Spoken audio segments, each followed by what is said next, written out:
I like to take a terry cloth rag or a small bar towel or something, but out of terry cloth, and soak it down in alcohol or even acetone, but I put gloves on.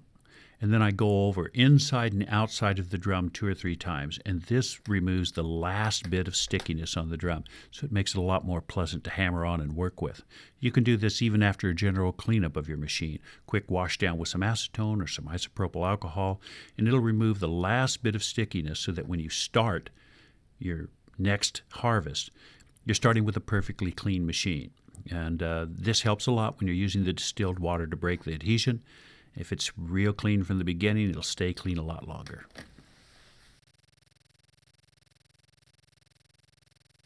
So it is really important to keep the vanes on these drums as straight as you can.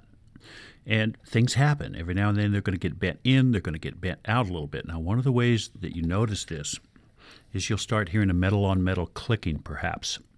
As your drum goes around, you'll hear it goes in time to the speed of the drum. You maybe hear a click, click, click, or bump, bump, bump, or maybe a lot of scraping. Depends on how bad you've pushed the vanes out.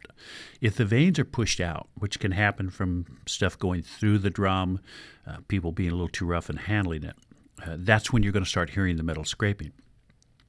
But another problem is, and a little more likely in some cases, is that the vanes, these slots, get bent in. Now, well, you won't hear this because it's not getting hit by any metal as it goes around.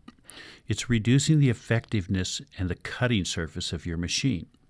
In other words, you've widened the gap between the blade and where the butt is. So your cut is going to be a little looser. Now, this isn't a real big problem because there's so many vanes that eventually everything gets cut. But every now and then it's quite easy to take the drum off and simply with your little polyurethane hammer that you've seen me using in all kinds of videos and a framing square, you're able to go over this drum very quickly and easily and find the spots that are high or low and tap them in or out back into position. I just put the drum onto a good table that I can roll it on, and I stretch the framing square across the length of the inside between the 2 pulleys, and I rotate the drum. I roll it around and around, looking in between the framing square and the vanes and the surface of the drum.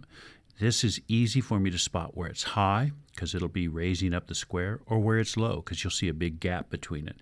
Each time I find these, I put my finger on that spot, I drop the square down, and I grab my little hammer, and I either reach inside the drum and I tap that up a little bit, or I tap it back down, and I check it one more time with the square, and then I keep moving around. Might take you 10, 15 minutes to truly square up your entire drum. They're made out of 303 stainless steel, so they are a little malleable. By that I mean they'll bend without cracking or breaking.